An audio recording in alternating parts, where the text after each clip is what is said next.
Hi, my name is John, with the Cinema Spot. My first question is the pilot for the season introduces this idea of artificial intelligence taking over our ways of life.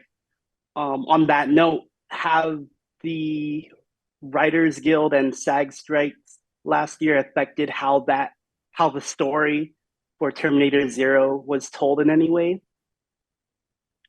Unfortunately, animation takes a really long time. And Mm, so, I wrote the show. I started writing in 2020, finished in early 2021. And so kind of everything that I had to say was said. And then kind of midway through production, the strike happened. And it's funny because when I first started writing, like AI was a thing and that it's been a thing for probably all of our lifetimes is like we understand the concept of it, but it it really reared its head as being a thing of now, a thing of today since I started making the show. And so my deep anxiety about this show coming out in 2 weeks really is that it's going to feel kind of behind because I feel like I was writing it and then it really became, oh, okay, like AI, we're doing this now.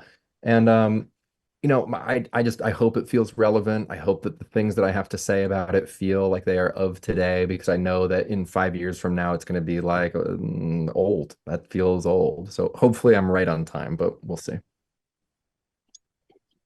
Okay, Rocco.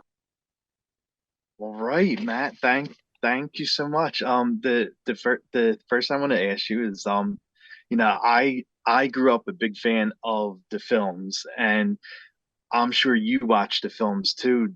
Were the films what inspired you to want to write and create the story, the show? Yeah, I mean, when I first got the job, Netflix called me and they said, "Look, we've partnered with Production IG and we want to do a Terminator anime. Um, do you have any idea about what you would want to do?" And I love that first movie. Like that first Yes. movie for me is really the one. And so I knew that I kind of wanted to do something that really had a firm foot planted in horror. Like from T2 on, the franchise really becomes like big Hollywood blockbuster action. And while the show, I'm sure if you've seen the first couple of episodes, like it's absolutely got action. I just wanted to kind of give it this underpinning of horror and just kind of go back to that creepy serial killer vibe because that, Yes. my theory is that if Arnold Schwarzenegger didn't become one of the biggest movie stars of the 90s, then another Terminator movie, it would have felt more like Halloween 2. It would have it could have really like the Terminator could very easily be synonymous with Freddy or Jason or Michael Myers. And the fact that it didn't is because Arnold became Arnold. And so Yeah. in a way, part of the inspiration here, aside from, you know, loving the themes of loving the greater story about, okay, it's a robot apocalypse, killer robots, time travel, all that good stuff. Um, just being really inspired by the first movie and wanting to bring it back to its horror roots, which had not been done for my lifetime. All right, Justin.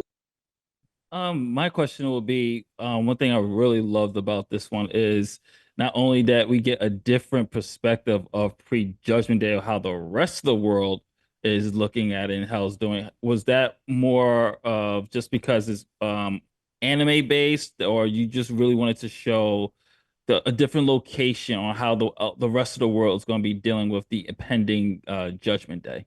Yeah, sure. I mean, so like I said, I was kind of the last piece in the equation. The party had already been started with Skydance and Netflix and Production IG. And so just knowing that I was going to work with IG and knowing that I had these incredible Japanese artists and this incredible director and director Kudo who was going to be overseeing the show, it just felt to me like that was a real opportunity to play to their strengths. And we've seen a Terminator story in the United States. We've seen many on the US-Mexico border, and we haven't seen any on the other side of the world. And so it also felt like narratively, it just kind of blew open the doors where I could kind of just go do whatever I wanted, and it wasn't going to be stepping on the toes of the other movies or negating anything. And instead, it's just like, look, all of that's happening, and however you feel about the other movies, like that's over there. And meanwhile, I'm just over here in my little corner of Tokyo.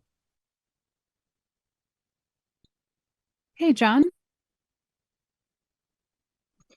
Okay, so you have Project Power, which centers on a pharmaceutical that lasts for 10 minutes, right? And then the Batman is based on the Long Halloween and Seven, and then Terminator Zero revolves around Judgment Day. So, in terms of time constraints, will we be taken through another vicious loop, that chicken and the egg situation?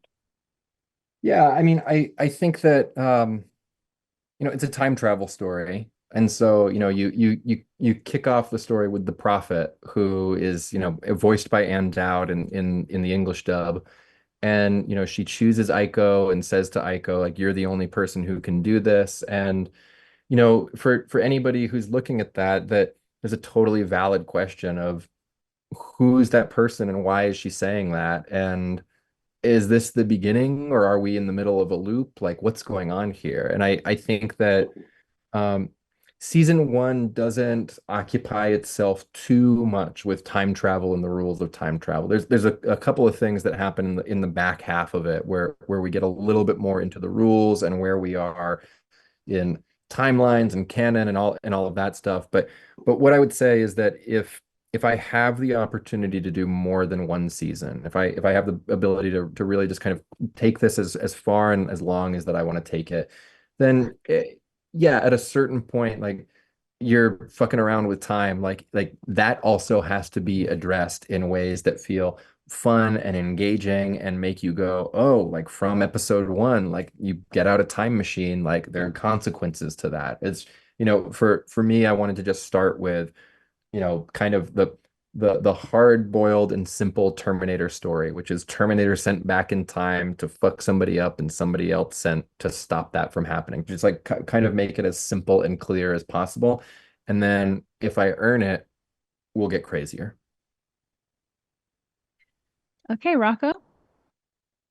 Yeah, like what I loved about it is it definitely is a mixture of action and horror, and I love how you talk about the horror vibes because I'm a huge horror fan, and I picked up on the horror vibes on the show. Like, were there any horror films or horror legends that you watched to bring the horror vibes to the show? Yeah, there's this really great Korean movie called I Saw the Devil. Um, that movie, yeah, everybody's nodding. That movie for me, it's almost a Terminator movie. Like it's almost a Terminator movie. And what I mean by that is that, in the first movie, Kyle Reese has this great speech where he's just like, you know, a Terminator can't be reasoned with, it can't be leveraged or bullied, it can't be bought. Like it feels no pain, feels no fear. Like it's just going to keep coming and never fucking stop. And you look at I Saw the Devil, and the same thing could be said about those two characters. Like they fucking hate each other and they are just at each other's throats. And there really is I think that there is nothing scarier in the world than uh an angry person with nothing to lose. Like I think that, because that's real. Like that is out there, and you can piss somebody off enough that they can decide to just make it their life's mission to ruin your life. And it's easy to ruin another person's life. You don't have to do much. And so I would say that, the vibe of that and the vibe of there is this kind of primal elemental force that is chasing us down and is never going to stop. Any time that I got stuck, anytime that I was kind of looking for what's the North Star, am I kind of losing the thread here on the story? It was always, try to come back to that. Okay, Justin. One thing I really did love about it, not to mention just the horror, because the horror is just it brought me back to, like you said, Terminator 1. And for me, I'm a gamer, so Terminator Resistance also has like that horror element, but there's also human drama in here between the kids and their father. How important was it to actually not just to bring back that tone of the original Terminator, but also keep that interject of human drama and that urgency of like Judgment Day is coming, this is gonna happen, and also the that family dynamic. Yeah. I have the words "who cares" tattooed on my hand, and I can see it when I'm typing. And for me, "who cares" is like the prompt. It's like saying "so what?" And so, to apply it to this, it's like, okay, the Terminators are coming. The war against the machines is coming. They're gonna eradicate humanity. Who cares? Well, okay, there's this guy, and his name is Malcolm Lee, and he's an AI programmer, and he's trying to launch this new program to try to stop Skynet from doing it. Yeah, but who cares? Well, he's got these three kids, and his three kids are his whole world, and we're going to find out that he is this single father who's just trying to take care of them, and ultimately he will do nothing. There's nothing that he will not do to protect his children. Oh, okay, now I care. I think that for me, there is always just having to keep on stripping more and more and more down to that primal thing. Because like, honestly, if you look at James Cameron's films, like, the reason that those movies make $1 billion, it's not because of the visual effects. It's not because of, 9 foot tall blue guys. It's not because, oh, we finally saw what happened to the Titanic. Like, it's none of that stuff. It's not it. It is really because he puts a tremendous amount of heart into these primal family relationships. And like that's the thing that works above all else, because that's the "who cares." Everybody can relate to that. Everybody has somebody that they love. Everybody has somebody that they will die for. And if you can tap into that, then you have a story where then the stakes actually matter. And so yeah, like for me, looking at Terminator, looking at, what am I going to do? What do I have to say here? Like, how can I justify yet another Terminator thing? The answer really came down to, yeah, we'll have killer robots. Yeah, there will be nukes. Yeah, there will be time travel. Like, all that stuff is a given. The thing that isn't a given, that not everybody does, that you have to, is to imbue it with a heart. And so for me, the family, those kids, like, that's the heart of the show. Okay, John.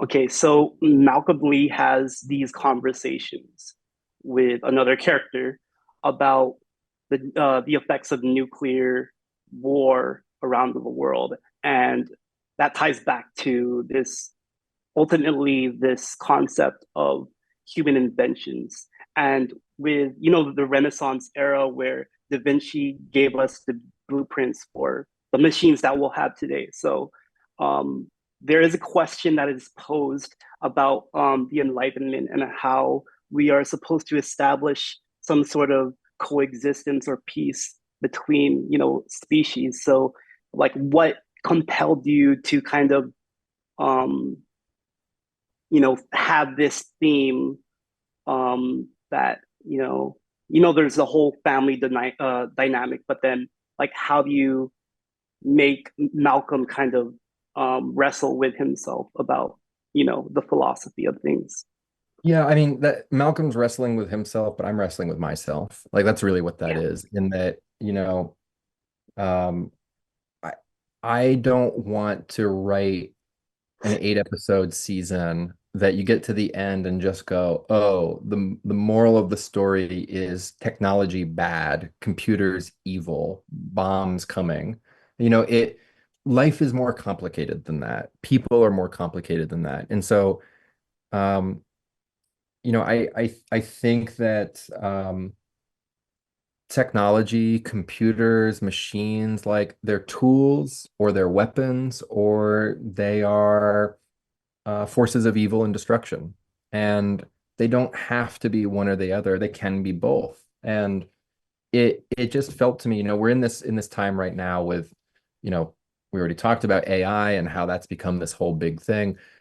I'm not fully on the path of AI is bad and we should kill it. I'm much more on the path of I think we're using it wrong. I think the wrong things are happening, but I can see how this could make the world better. But it's on us to not give in to our baser human instincts and do the wrong thing with it. We normally do the wrong thing with things. Like that's just kind of what happens. We usually turn things into weapons or pornography immediately. And like that's just kind of what it is. And um, to have something like AI help the human race, uplift us, make our lives easier, make it so that our jobs are better, easier, and we can spend more time with our family. Like I think that that is out there. It's just hard to achieve. It's hard to find. And so in a lot of ways, Terminator Zero, this first season and these scenes between Malcolm and Kokoro, it is Malcolm, but it is really me trying to kind of paw my way through the darkness and go, in the same way that humans, what have we done that's good to this planet? Like, not a lot. And yet, like, let's justify our existence. Like, we can be good the same way that that can be good. And that is the dichotomy. It's like nothing is all good, nothing is all evil. It's all just kind of a mess. So let's try to figure it out.